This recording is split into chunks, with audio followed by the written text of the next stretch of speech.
وهو خالق بما في السماوات والأرض وهو على كل شيء قدير. والصلاة والسلام على سيد الأنبياء محمد المصطفى وعلى آله وصحبه الكرام. أما بعد، قال الله تبارك وتعالى في كلامه المجيد: أعوذ بالله من الشيطان الرجيم، بسم الله الرحمن الرحيم. أقم الصلاة طرفي النهار صدق اللہ العظیم. برادران کرام، کئی ہفتے سے ہمارا یہ موضوع کہ نماز کا طریقہ حضرات کے سامنے بیان کرنا تھا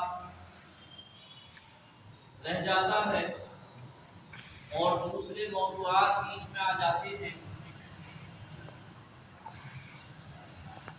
آج ارادہ کیا ہے کہ اس موضوع کو مکمل کریں. بات یہاں تک پہنچ گئی تھی کہ نماز میں کھڑے کس طرح سے ہونا ہے.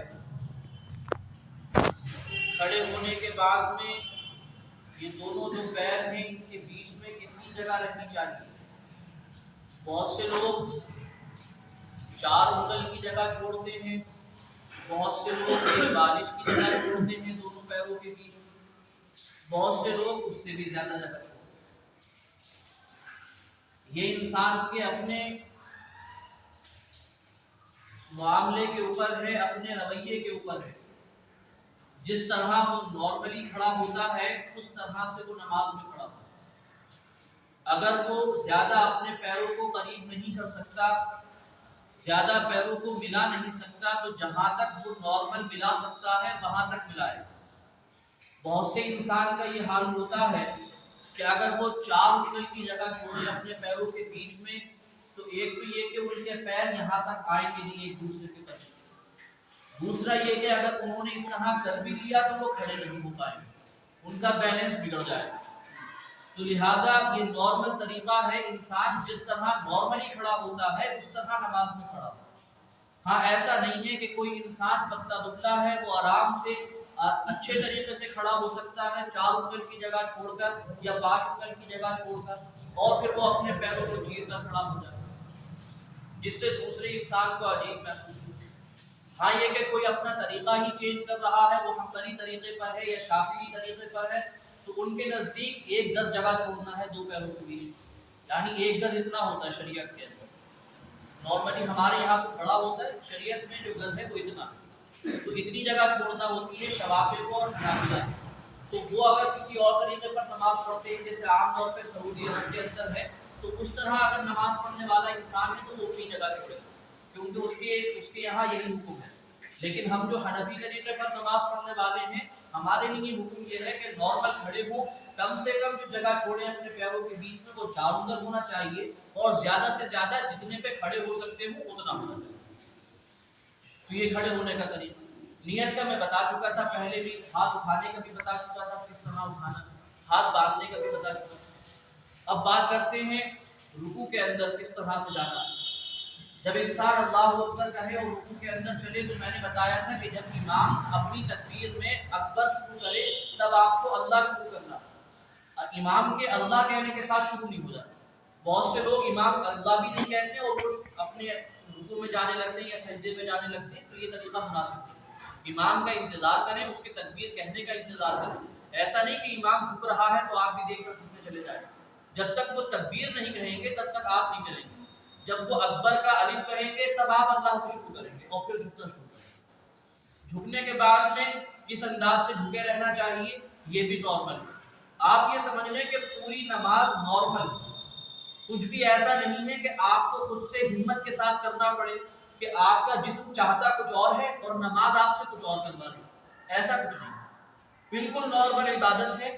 آپ آسانی سے، اصل مسئلہ ہے اللہ کے سامنے اپنی نیاز مندی کا اظہار کرنا، اللہ کے سامنے اس بات کا اظہار کرنا کہ آپ غلام ہیں، اللہ جو ہے آپ کا مالک ہے، اللہ آپ کا آقا ہے. جتنا زیادہ اس بات کا اظہار کر لیں گے نماز کے اندر، اتنی زیادہ آپ کی نماز مقبول ہو جائے گی. سجدہ بھی اسی چیز کا نام ہے کہ کسی کی اس سے زیادہ عزت نہیں ہو سکتی کہ کوئی دوسرا انسان اس کے سامنے اپنا پیشانی زمین پر رکھے، اس سے زیادہ عزت کا تصور نہیں ہے۔ اسی لیے اللہ رب العزت نے نماز کے اندر سجدہ رکھ دیا کہ میرے بندو میرے سامنے سجدہ کرو۔ یہ اتنی نیاز مندی ہے کہ اس سے زیادہ نہیں ہو سکتی، لیکن بعد انسان کو سجدہ کر کے بھی کچھ حاصل نہیں ہوتا، سجدہ کر کے بھی کچھ نہیں ملتا، کہ اس کے اندر کی جو شیطانیت ہے وہ پھر بھی باقی ہے، وہ نمازیں لگاتار پڑھ رہا ہے۔ اس کی وجہ کیا ہے؟ وجہ یہ ہے کہ نماز جو ہے وہ فیلنگ مانگتی ہے۔ نماز آپ کی صاف حرکتیں نہیں مانگتی ہے کہ آپ رکوع کر لیں، سجدہ کر لیں، نماز کا نیت باندھ لیں۔ نماز کے اندر فیلنگ ہوتی ہے کہ دل میں کیا ہے، آپ کا دل بھی اللہ کے سامنے ہے نہیں، آپ دل سے بھی یہ بات ماننا نہیں ماننا کہ آپ اپنے مالک کے سامنے کھڑے ہوئے ہیں، اس کی عبادتیں کر رہے ہیں۔ اگر آپ دل سے یہ بات مانیں گے تو نماز میں ہلکی پھلکی غلطی بھی ہوگی، اللہ پھر بھی قبول فرمائے گا اور آپ کو ثواب اس کا حاصل ہوگا، فائدہ حاصل ہوگا۔ لیکن اگر آپ کے دل میں کچھ بھی نہیں ہے، آپ بس ایسا ہے کہ نارملی بھائی سب لوگ پڑھ رہے ہیں ہم بھی پڑھ رہے ہیں، آپ کو کچھ پتہ ہی نہیں ہے کہ نماز کے اندر کیا ہونا چاہیے، کس طرح کے احساس ہونا چاہیے، تو پھر آپ 5 وقت بھی پڑھتے رہیں گے تو کوئی حاصل نہیں۔ حضور نبی کریم صلی اللہ علیہ وسلم ارشاد فرماتے کہ انسان سجدے میں اللہ رب العزت سے سب سے زیادہ قریب ہوتا ہے، کیونکہ وہ کنڈیشن وہ ہے کہ انسان سب سے زیادہ اپنے آپ کو ذلت کا احساس کرا رہا ہے، کہ اس سے زیادہ انسان ذلیل کیسے ہو سکتا ہے کہ زمین پہ اپنا پیشانی رکھ دے۔ لیکن یہ ذلیل ہونا اللہ کے سامنے ہے، یہ بری بات نہیں ہے، یہ بری بات نہیں ہے۔ محبت کرنے والے کے لیے انسان ذلیل بھی ہوتا تو کہتا کہ ہاں بھائی ٹھیک ہے، کچھ تو قربانی ہوئی۔ صحابہ کرام رضوان اللہ تعالی علیہم اجمعین ہیں، اللہ کے رسول صلی اللہ علیہ وسلم ہیں، جب وہ جنگوں کے اندر جاتے تھے، لڑائی کرنے کے لیے جاتے تھے، تو وہ انسان جو شہید ہو جاتا تھا وہ خوش بخت کہلاتا تھا، وہ خوش نصیب کہلاتا تھا، یعنی اس کی جان چلی گئی لیکن وہ خوش نصیب ہے۔ کیوں خوش نصیب ہے؟ کہ اللہ نے اس کو چنا جان لینے کے لیے۔ ہم تو سب اللہ ہی کے لیے ہیں، سب کے مال جائیداد جانیں سب اللہ کے لیے ہیں، لیکن اللہ کس کی جان اپنے لیے قبول کر رہا ہے، یہ نیاز مندی کی بات ہے، یہ خوش نصیبی کی بات ہے۔ جیسے ماں کے بہت سے بیٹے ہوں اور ماں جو ہے کس کے ساتھ رہنا چاہتی ہے، اصل نیاز مندی اور خوش بختی اس لڑکے کے لیے کہ ماں خود سے یہ کہے کہ میں اس کے ساتھ رہوں۔ حالانکہ پیسہ تو سب کا خرچ ہونا ہے، برابر کی بات ہے، اس کے باوجود بھی خرچ ہوگا، لیکن خوش نصیبی اس کے پیسے میں ہے کہ جس کے ساتھ ماں رہنے کو راضی ہے کہ ہاں میں اس کے ساتھ ہوں۔ کیا بات ہے کہ ماں اس کی قربانی قبول کرتی ہے۔ تو یہ نماز کا طریقہ۔ اب ہمارے وہ بندے کہ جو سجدوں میں بھی جاتے اور انہیں احساس بھی نہیں ہوتا کہ وہ کس سے قریب ہیں، تو مطلب یہ ہے کہ ان کی نماز میں جو اصل روح ہے، جان ہے، وہ پیدا نہیں ہوئی۔ جیسے انسانی جسم ہے، جسم آپ کے سامنے پورا موجود ہو، اس کے اندر روح نہ ہو تو جسم کسی کام کا نہیں، وہ جیسے چاہے ڈال دیا جائے، جیسے چاہے کاٹ دیا جائے، کوئی اس کو فرق نہیں پڑے گا جب تک جسم میں روح نہیں ہے۔ اسی طرح نماز کا جسم ہے، یہ جو ہم کرتے ہیں، نیت باندھ لی، رکوع کر لیا، سجدہ کر لیا، تشہد میں بیٹھ گئے، یہ سب جسم ہے۔ اس کے اندر روح ہے، فیلنگ، کہ آپ کا دل بھی اللہ کے سامنے ہو اور دل بھی اللہ کی عبادت ہی کر رہا ہو، اور دل سے آپ یہ بات مان کے عبادت کر رہے ہوں کہ ہم صحیح میں اپنے مالک کی عبادت کر رہے ہیں، تو پھر نماز کے اندر روح پڑے گی۔ نماز کے اندر روح پڑ جائے گی، جان پڑ جائے گی، تو پھر وہ آپ کے اوپر اثر ظاہر کرے گی۔ پھر اثر ظاہر ہوگا ان الصلاۃ تنہی عن الفحشاء والمنکر، بے شک نماز انسان کو بے حیائی کے کاموں سے بھی روک دیتی ہے اور بری باتوں سے بھی روک دیتی ہے۔ تو پھر وہ انسان جو نماز پڑھے گا وہ برے کاموں سے بچ جائے گا، بری باتوں سے بچ جائے گا۔ اللہ کے رسول صلی اللہ علیہ وسلم نے ارشاد فرمایا کہ بندہ اللہ سے سب سے زیادہ قریب نماز کے اندر ہوتا ہے، تو وہ بندہ احساس کرے گا اس بات کا کہ وہ نماز پڑھے گا تو اللہ سے قریب ہو جائے گا، اس کو پتہ چلے گا کہ ہاں میں اللہ سے قریب ہو گیا۔ حضرت علی فرماتے ہیں کہ جب میرا دل چاہتا کہ میں اللہ سے بات کروں تو میں نماز پڑھتا ہوں، تو وہ انسان جب اس طرح کی نماز پڑھے گا تو اسے نماز پڑھتے ہوئے محسوس ہوگا کہ وہ اللہ سے بات کر رہا ہے۔ لیکن اس کے لیے کیا چاہیے کہ کم سے کم بندے کے اندر احساس ہونا چاہیے نماز پڑھنے۔ بہرحال تو ساری باتیں میں نے آپ کو یہ نماز کے تعلق سے بتائی کہ یہ نارمل عبادت ہے، اصل ہے دل کا معاملہ، کہ دل اگر آپ کا اللہ کے سامنے جھکا ہوا ہے تو بہت فائدے کی بات ہے، ورنہ تو پھر آپ ایکسرسائز کرتے ہیں جیسے باقی لوگ کرتے ہیں، لوگ اس کا فائدہ بتاتے ہیں کہ نماز میں تشہد کے اندر جو بیٹھو تو اس کو جسمانی طور پہ یہ فائدہ ہوتا ہے، رکوع کر لو تو جسمانی طور پہ یہ فائدہ ہے، سجدہ کر لو تو جسمانی طور پہ یہ فائدہ ہے۔ یہ ساری ہے ایکسرسائز، اور ہم کر رہے ہیں عبادت۔ عبادت اور ایکسرسائز میں فرق ہے فیلنگ کا،